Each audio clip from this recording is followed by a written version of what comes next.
महासागर में इस वक्त एक ऐसा गेम शुरू हो चुका है जिसका कंट्रोल जिसके हाथ में होगा, भविष्य के एशिया की ताकत भी उसी के हाथ में होगी। और अब भारत उसी गेम में अपना सबसे खतरनाक दांव खेलने जा रहा है। भारत की मुख्य भूमि से 1800 किलोमीटर दूर हिंद महासागर के बीचों बीच मौजूद एक छोटा सा द्वीप, जिसे देखकर शायद दुनिया को कभी अंदाजा भी नहीं था कि एक दिन यही जगह चीन के लिए सबसे बड़ी टेंशन बन जाएगी। और इसका नाम है ग्रेट निकोबार।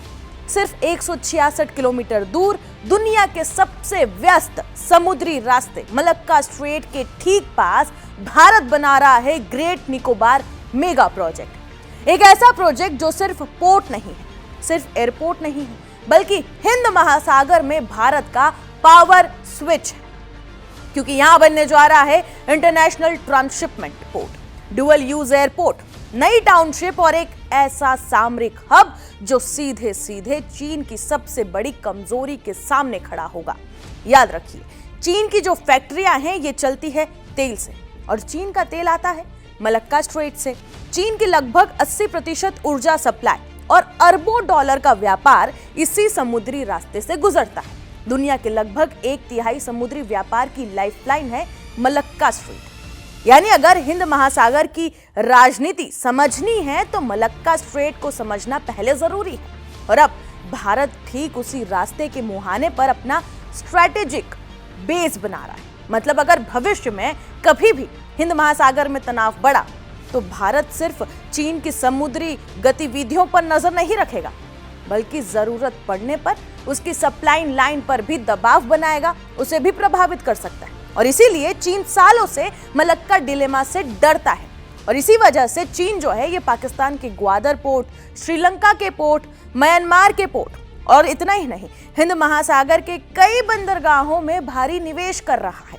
क्योंकि चीन ये भलीभांति जानता है कि जिस देश का मलक्का स्ट्रेट पर प्रभाव होगा, भविष्य के एशिया की ताकत उसी के हाथ में होगी। और अब बता दें कि भारत उसी गेम में एंट्री कर चुका है। ग्रेट निकोबार सिर्फ एक द्वीप नहीं है, ये भारत का जवाब है चीन की स्ट्रिंग ऑफ पर्ल्स रणनीति का। भारत पहले से ही अंडमान निकोबार में अपनी ट्राई सर्विस कमांड चला रहा है, यानी कि यहाँ पर सेना, नौसेना और वायुसेना तीनों मिलकर हिंद महासागर की निगरानी करती है। और अब ग्रेट निकोबार प्रोजेक्ट उस ताकत को अगले स्तर पर ले जाने वाला है। अब आपको यह समझना बेहद जरूरी है कि यह प्रोजेक्ट इतना बड़ा क्यों माना जा रहा है, क्यों ये इतना अहम है। आज एशिया के ज्यादातर जो जहाज है ये सिंगापुर और श्रीलंका के कोलंबो पोर्ट पर रुकते हैं। जहाजों को ईंधन चाहिए होता है, मेंटेनेंस चाहिए होता है, कार्गो ट्रांसफर करना होता है, और इसी से सिंगापुर और कोलंबो अरबों डॉलर कमाते हैं। लेकिन भारत ये चाहता है कि भविष्य में यही जहाज ग्रेट निकोबार में रुके।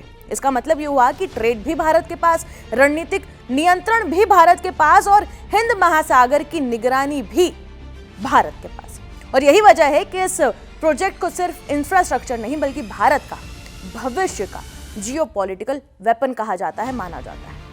लेकिन जैसे ही भारत ने हिंद महासागर में अपना सबसे बड़ा स्ट्रेटेजिक दांव खेलना शुरू किया, वैसे ही देश की राजनीति भी इस द्वीप पर पहुंच गई। राहुल गांधी ग्रेट निकोबार पहुंचे, जंगलों में गए और उन्होंने सवाल उठाए कि यहाँ लाखों पेड़ काटे जाएंगे, कोरल रीफ खत्म होगी और आदिवासी समुदाय इससे प्रभावित होंगे।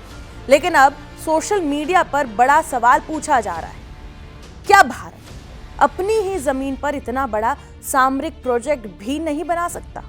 क्योंकि यही वो जगह है जहां से चीन की समुद्री लाइफलाइन गुजरती है। और इसी वजह से अब ये बहस सिर्फ पर्यावरण बनाम विकास की नहीं रही है, ये आपको समझना होगा, बल्कि ये बहस अब भारत की समुद्री ताकत बनाम चीन की रणनीति की लड़ाई बन गई है। बीजेपी और सरकार समर्थक लगातार आरोप लगा रहे हैं कि जब चीन हिंद महासागर में बंदरगाहों का जाल बिछा रहा है, तब भारत के सबसे महत्वपूर्ण स्ट्रेटेजिक प्रोजेक्ट का विरोध क्यों हो रहा है। सोशल मीडिया पर लोग पुराना मुद्दा भी याद दिला रहे हैं। साल 2004 और 5 में जब यूपीए सरकार ने सेतु समुद्रम प्रोजेक्ट को मंजूरी दी थी, जहां राम सेतु क्षेत्र में समुद्री रास्ता बनाने की योजना थी, तब कोरल रीफ और मरीन लाइफ को लेकर इतनी बड़ी बहस क्यों नहीं हुई। और आज जब भारत मलक्का स्ट्रेट के पास अपना सामरिक हब बना रहा है, तो अचानक पर्यावरण सबसे बड़ा मुद्दा कैसे बन गया?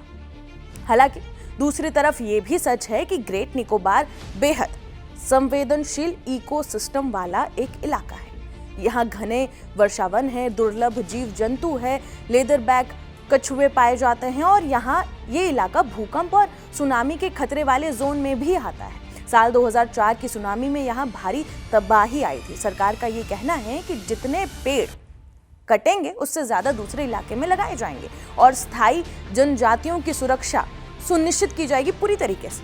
लेकिन असली लड़ाई अब सिर्फ पर्यावरण की नहीं है, ये लड़ाई है हिंद महासागर की ताकत की, ये लड़ाई है भविष्य के एशिया की, ये लड़ाई है उस समुद्री रास्ते की जहां से दुनिया की अर्थव्यवस्था गुजरती है। क्योंकि इतिहास गवाह है कि दुनिया में वही देश सुपर पावर बना जिसने समुद्री रास्तों पर नियंत्रण किया। अमेरिका ने यही किया, चीन यही करने की कोशिश कर रहा है और अब भारत भी हिंद महासागर में अपना सबसे बड़ा दांव खेलने जा रहा है। ग्रेट निकोबार आने वाले समय में सिर्फ एक द्वीप नहीं रहेगा, ये हिंद महासागर में भारत की ताकत का प्रतीक बन सकता है। अब आप कमेंट बॉक्स में जरूर बताएं कि भारत को ये प्रोजेक्ट बनाना चाहिए या नहीं बनाना चाहिए, और आपकी क्या राय है इस पूरे प्रोजेक्ट को लेकर, और राहुल गांधी ने जो टिप्पणी की उस पर आप किसके समर्थन में? अपनी राय जरूर बताएं और बाकी तमाम खबरों के लिए जुड़े रहें जी न्यूज़ के साथ।